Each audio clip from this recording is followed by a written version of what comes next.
If you're anything like me, you might have trouble with the word commandment. For some reason, it just sounds so harsh. I think it's because it kind of grates against our sense of personal freedom.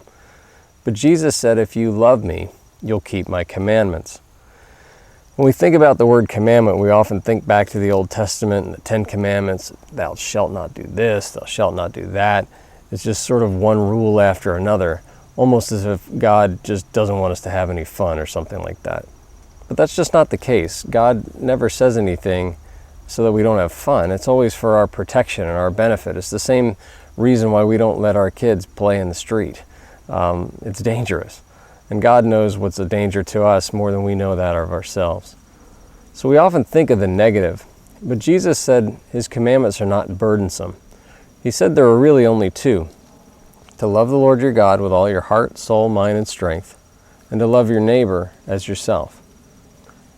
If we're able to do that, all the rest will follow. If we truly love God, then we'll do those things that please him, not out of obligation or duty, but because we love him. And we'll also avoid those things that we know he doesn't like for the same reason, out of our love and respect for him. And the same is true of our fellow man. If we truly love our brother and our sister, then we won't do those things that'll hurt them, and we'll do those things that will bring them joy and help them grow. And so there's really only those two commandments: to love God and to love each other.